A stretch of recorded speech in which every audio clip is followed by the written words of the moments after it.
0 degrees. 0 degrees.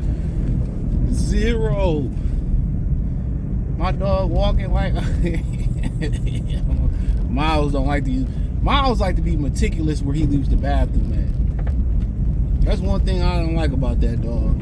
Like, he'll pee anywhere, but where he want to shit at, take a long time to find it. So I'm freezing this morning. But so John Morton spoke about his plans for Jared Goff. I read it on M Live. I wish I had more time from the desk, but your boy. Hold on, I'm gonna lie to y'all. I was lazy Monday, didn't want to go to the gym Monday, so I had to wake up Tuesday and go. So, yeah, weekend. I had a busy weekend, so I'm like, man, I'm sleeping in on Monday.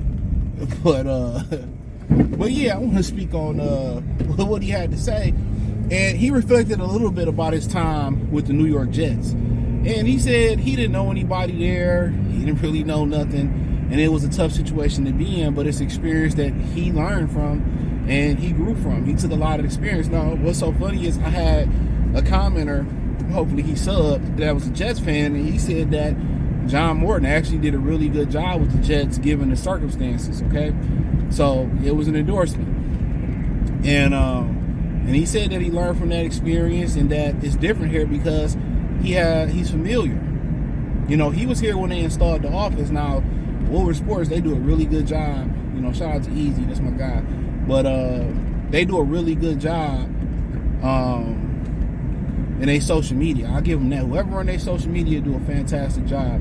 And they found the clip on Hard Knocks where he was defending running back Craig Reynolds before Deuce Staley spoke up and defended him. You know, so, you know, that's huge. But he was here, you know, when they installed the offense, so he know Goff. He probably had some input in installing the offense. You know, somebody said that Ben Johnson would say he would lean on his coaches a lot. And I'm going to tell you the one thing he said that stuck out to me in a minute. So, that's, you know, he basically said, you know, the plan is to do similar what Ben Johnson did. Now, you got to go back in the days when I was younger. Now, we got to go back a little bit. You know, we tend to forget that Anthony Lynn was the offensive coordinator for the Lions. He was the coach of the Chargers at one point. He was a running back in NFL. And the offense was struggling under Anthony Lynn. I say this about Anthony Lynn. I thought he had a raw deal. You know, under the circumstances. After I believe they got rid of him, they added Josh Reynolds and the offense picked up a little bit. But, you know, Ben Johnson was the right pick. He did an amazing job. But, you know, they didn't have much. Remember Tyrell Williams, he went down. That was the receiver they was going to lean on. And it took for St. Brown half the season to get it going. It really took for Tim Boyle to be the quarterback for St. Brown to get it going. When Tim Boyle got inserted as the quarterback, when Goff got hurt, St. Brown really took off, and then he ain't looked back since then, to be honest. So,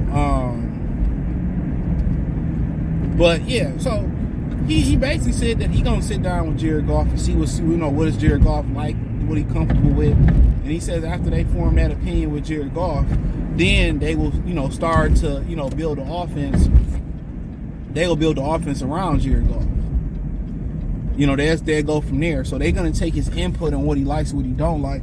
And that's what, you know, Ben Johnson said. He said, you know, basically, he asked Goff what he liked and what he liked that Sean McVay did. You know, he probably came some things and what you like and what you don't like. So that's one sign of a good coach. And you see a lot of these offensive coaches like Matt LaFleur. Remember him and Aaron Rodgers got into it, and Aaron Rodgers wanted the audible at the line of scrimmage. That just happened with Russell Wilson and Art Smith, the offensive coordinator, ex-Tennessee Titan head coach.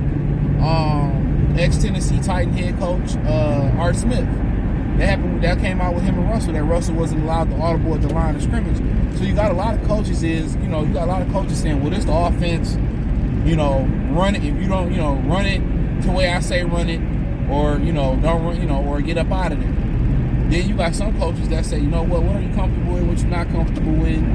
We're going to, you know, do some things that that you like to do, and we're going to work at the things that you're not comfortable with. So, but the thing that stuck out the most that John Morton said, you know, and he also talked about being back home and being familiar with everybody there, being in the building already. One of the things that really piqued my interest was the number one thing that he wants to do being in Detroit. And he says the number one thing that he wants to do being in Detroit, he going to eliminate the turnovers.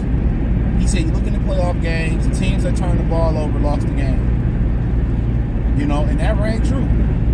Only team that didn't turn it over that I can remember in the playoff run that lost was Houston, but, you know, they had to go against the refs against Kansas City. They legit was going to beat Kansas City, and the refs stepped in to stop that. You know? So he said turnover. So when I hear him say, you know what, man, we ain't going to really mess with them turnovers like that. You know, we good on them turnovers, right? That means to me, they're probably going to do, you know, be more conservative. That's what that tells me, that we're going to have a more conservative offense. And conservative don't mean, oh, we're going to check it down, we're not going to go deep.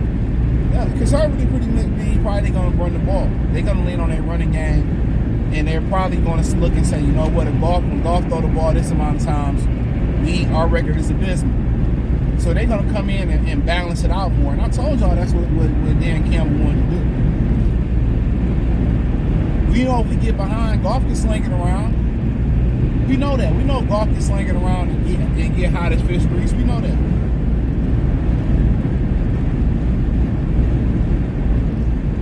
We know that. That's no mystery.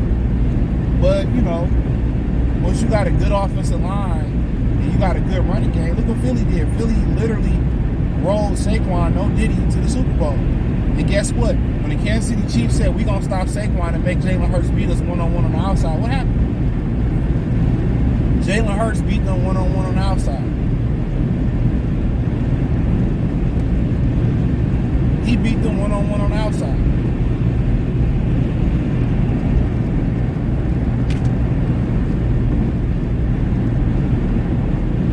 He beat them one-on-one.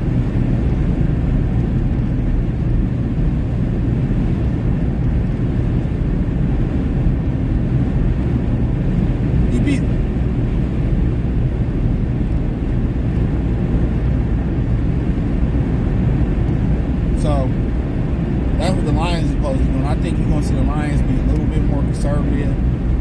Probably see the depth of the trick play. Probably see the depth of them, you know, throwing the ball to open up the run. I think what you're about to see is them run the ball to open up the pass. And that's a new thing in the NFL, where a lot of these offensive coordinators, they want to open up the pass. They want to open up the run with the pass. But the problem is, they have so much success passing the ball, they didn't go back to running it. You know, they'll go back to running it. You know? So, yeah, I mean, you know, that you know, it is what it is. But I liked a lot of what he said, you know, being from here. I think he's passionate about it. He had experience being an OC in a situation that wasn't set up to win, which, like I said, I had a Jets fan say he did better. He did pretty good under those circumstances. So, yeah, you know, it is what it is. I love it. You know? And, you know, we don't know why Tanker Hinkerstrain didn't get the opportunity here, but I can just guess that they wanted to start him off. But you look at Denver last year, and he wasn't the play caller. They struggled to run the football, and I think that was a personnel thing. Even with an athletic quarterback like Bo Nix, they struggled to run the football, and I think they'll correct that next year. So we got David Shaw there, you know, helping them out. Loved him.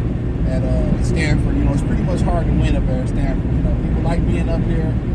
It's like the Ivy League of the West. It's beautiful, you know, it's a great college institution, but, you know, it's like a step or two up from even Michigan and Northwestern and Notre Dame. So it's hard to get football players eligible to get in there, because the education you get at Stanford is amazing. You know what I'm saying? And they have success here and there, but it's, you know, it's Stanford. You gotta be super smart to get into Stanford. So, you know, we go to, the only reason it's probably not considered an Ivy League is because it's on the West Coast. You know, Dartmouth and Princeton and Harvard and Yale.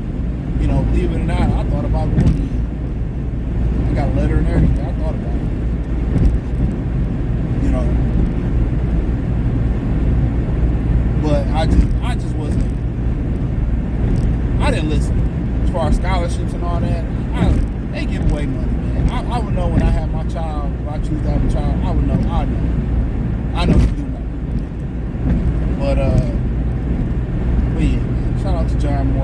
we got success. And obviously we be, looking at what Ben Johnson does in Chicago. So, but ultimately, John Morton, let's say he has this offense middle of the pack, but they won the Super Bowl. That's all that's gonna matter. That's all that's gonna matter. So, let me know what you girls and guys think. Thumbs up the video, share the video, subscribe to the channel, and the subscribe button is the bell icon button. Hit all notifications, increase your chance to get notifications. We have live drop video, hit the link tree. You can find me on X, Instagram, Spotify, Cash App, Venmo, PayPal, and my other platforms. I appreciate the love and support.